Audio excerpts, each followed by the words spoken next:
Hidup tenang dan damai adalah impian banyak orang, tidak terkecuali adalah dirimu.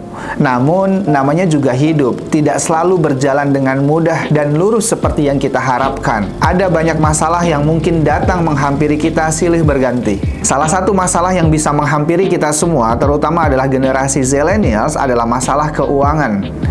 Di era kecanggihan teknologi dan euforia saat ini, salah-salah memanfaatkan keuangan, kamu bisa jatuh miskin. Selamat datang di channel Peduli Masa Depan. Kali ini kita akan membahas sesuatu yang sangat menarik sekali di generasi Zillennials, apalagi kalau bukan masalah keuangan. Karena masalah keuangan menjadi salah satu hal yang terpenting yang mesti diketahui oleh para generasi Zillennials.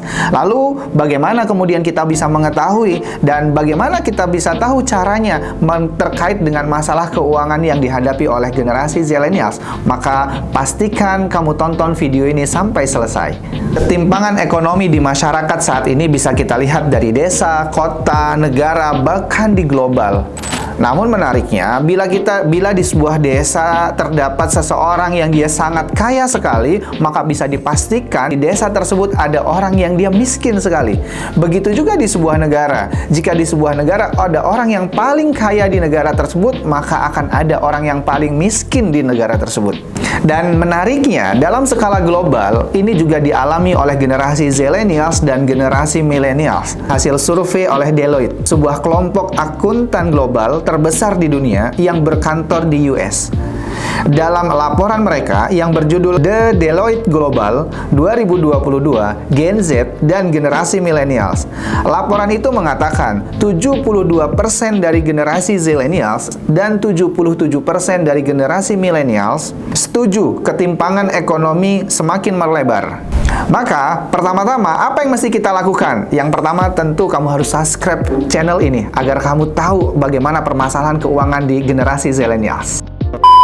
Enggak ya, itu bercanda. Mari kita bahas lebih lanjut berkaitan dengan masalah keuangan dari generasi Zillennials.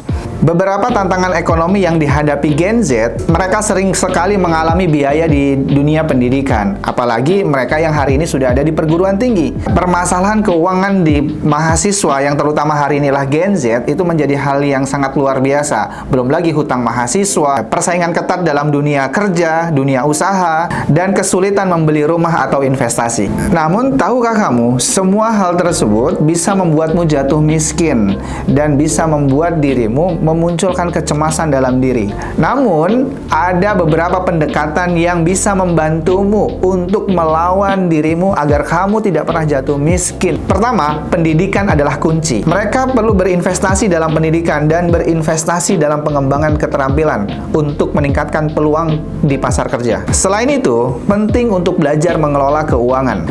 Ini termasuk menyusun anggaran, mengurangi hutang dan investasi. Gen Z dapat memanfaatkan sumber daya dan aplikasi keuangan yang tersedia untuk membantu mereka mengatur keuangan. Pekerjaan sampingan dan kewirausahaan adalah salah satu cara yang bisa membuatmu tidak jatuh miskin. Gen Z dapat mencari peluang kerja sampingan atau mulai bisnis kecil. Ini dapat memberikan pendapatan tambahan dan pengalaman berharga. Dan jangan lupa, sebagai generasi Z, kamu juga harus bisa memanfaatkan jaringan sosial. Gen Z dapat memanfaatkan koneksi mereka untuk mendapatkan nasihat, dukungan, dan peluang kerja. Bersama-sama, mereka dapat saling mendukung dalam mencapai tujuan ekonomi mereka. Jadi, obat anti miskin untuk Gen Z adalah melibatkan pendidikan, pengelolaan keuangan yang bijak, pekerjaan sampingan, kewirausahaan, dan dukungan sosial. Meskipun tantangan ekonomi ada, generasi Z memiliki sumber daya dan potensi besar untuk membalikkan keadaan dan membangun masa depan yang lebih baik. Terima kasih telah menonton video ini. Mudah-mudahan video ini bisa membantumu untuk membuka cakrawala sebagai generasi Zillennials agar kamu tidak jatuh miskin. Dan jika kamu ada ide tema, maka silahkan tulis di kolom komentar ini. Dan terima kasih. See you next video.